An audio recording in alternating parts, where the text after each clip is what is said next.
Hello বন্ধুরা, শুভ দুপুর। কেমন আছো তোমরা? আশা করি খুব ভালো আছো, আর আমিও খুব ভালো আছি। দেখো, নিয়ে চলে এসেছি, আমার ছেলের বায়না আম পুরো খাবে, তাই নিয়ে চলে এলাম গ্যাসে পুড়িয়ে এই কড়াইয়ে জলের মধ্যে রেখে দিয়েছি। দিয়ে আমি নিয়ে বসে গিয়েছি লবণের কৌটো, চিনির কৌটো, একটা কাঁচের গ্লাস আর বোতলে ঠান্ডা জল। তা তোমরা যদি পারো তাহলে বরফ নিতে পারো, কিন্তু আমি বরফ নিয়ে করিনি, কারণ আমার ছেলের ঠান্ডা লেগে যাবে, তাই আমি ঠান্ডা জল নিয়ে নিলাম।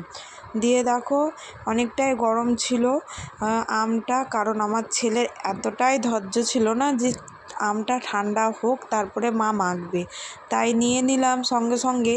দিয়ে হাতে বেশ গরম লাগছিল, কিন্তু তোমরা পারলে আমটাকে পুড়িয়ে হালকা ঠান্ডা হয়ে সুস্থভাবে ছাড়িয়ে করতে পারো। দিয়ে দেখো জল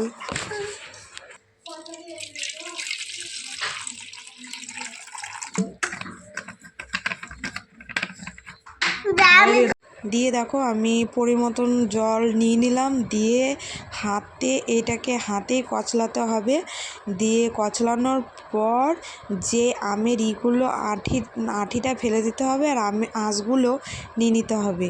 নিয়ে নেওয়ার পর কচলানো হয়ে গেলে তারপরে পরিমতন লবণ, কারণ তোমরা যদি টক মিষ্টি খেতে চাও তাহলে লবণটা একটু বেশিই দিবে, কিন্তু আমি লবণ অল্পই দিয়েছিলাম, কারণ আমার ছেলে খুব টক খায় না, তার জন্যে অল্প পরিমাণে লবণটা দিয়েছি, আর চিনির পরিমাণটা বেশি দিয়েছি। দেখো, হাতে গুলে নিবে, তোমরা যদি চাও চামচেও গুলে নিতে পারো, কিন্তু আমি হাতেই গুলেছিলাম যে তাড়াতাড়ি হবে তাই, কারণ আমার ছেলে একটুও ধৈর্য ছিল না। তাই দেখো আমি ছেঁকে নিয়েছি। ছেঁকে নেওয়ার পর আমার ছেলেকে দেওয়ানো হবে। আঙুলে করে করে নিলাম, আঁশগুলো আলাদা করে নিলাম।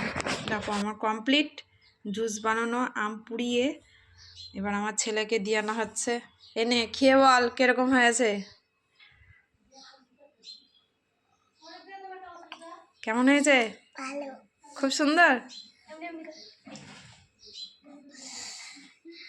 ধাক্কা খেয়ে নে সব।